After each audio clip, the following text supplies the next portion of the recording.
आजकल क्या है, लड़के पहले ही विवाह के पहले ना जाने कितनी स्त्रियों के संग रह लेते हैं, तो उनका जो ब्रह्मचर्य है वो तो नष्ट हो जाता है। उस ब्रह्मचर्य से ही, उस पानी की बूंद से ही बच्चे का निर्माण होता है। जब वो पहला ही कमजोर पड़ गया आपका ब्रह्मचर्य, तो कमजोर ब्रह्मचर्य से कमजोर बीज होगा तो फसल कैसी आएगी?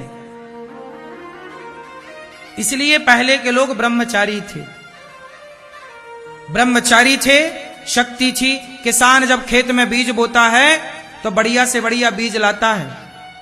बोलो हाँ। यदि घुना हुआ बीज बो दे किसान तो फसल होगी?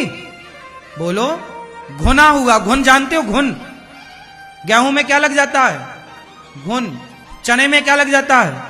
यदि घुना हुआ बीज हो तो फसल अच्छी आएगी? हाँ, परफेक्ट बीज हो तो फसल बढ़िया किसान की। उसी तरह आप जितने ब्रह्मचारी होंगे, जितनी अच्छी आपके भीतर ब्रह्मचर्य की शक्ति होगी, उतनी श्रेष्ठ विचारधारा की श्रेष्ठ तेजस्वी संतान होगी। अब तुम पहले ही ब्रह्मचर्य बिगाड़ चुके हो, 17 लोगों के संग रह चुके हो, पानी की तरह तुम्हारा ब्रह्मचर्य बह चुका है, बचा क्या? उससे क्या संतान होगी? ऐसी होगी?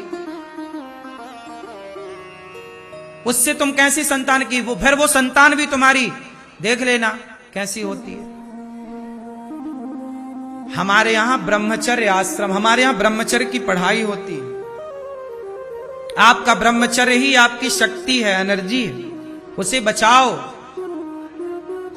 ब्रह्मचारी बनो, स्त्री भी ब्रह्मचारी बने और पुरुष भी ब्रह्मचारी बने। 25 साल तक, विवाह के पहले तक पूर्ण ब्रह्मचर्य का पालन होना चाहिए। और विवाह के बाद संतान हो जाए, बेटी हो जाए, बेटा हो जाए, बेटी बेटे का ब्याह कर दो, फिर दोनों पति पत्नी भोगी नहीं, योगी बनकर के भगवान के चिंतन में लगो। यही जीवन की सार्थकता। अब तुम जानते ही नहीं, समझते नहीं ब्रह्मचर्य का मतलब। कौन बताए? संतान अच्छी तब होगी जब ब्रह्मचर्य का पालन अच्छे से होगा। बात समझ में किस किस को आ रही है? आ रही है? ठीक है, आ जाए बस यही। इससे और क्लियर और स्पष्ट नहीं मैं बोल सकता, इतना ही समझो।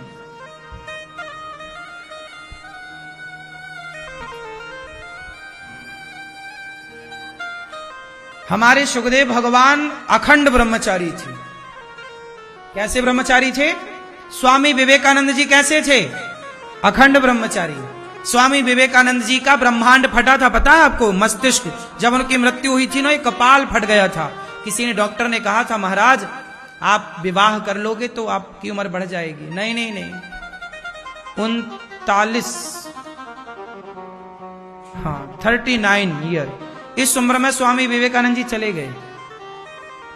इतना ब्रह्मचर्य, इतना तेज, उत्तम कोटि की मृत्यु।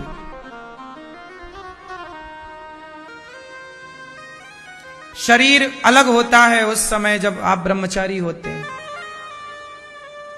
कुल मिलाकर के जब आपके अंदर रोग प्रतिरोधक क्षमता बढ़ानी है, ब्रह्मचारी ही बचेगा, बाकी लोग नहीं।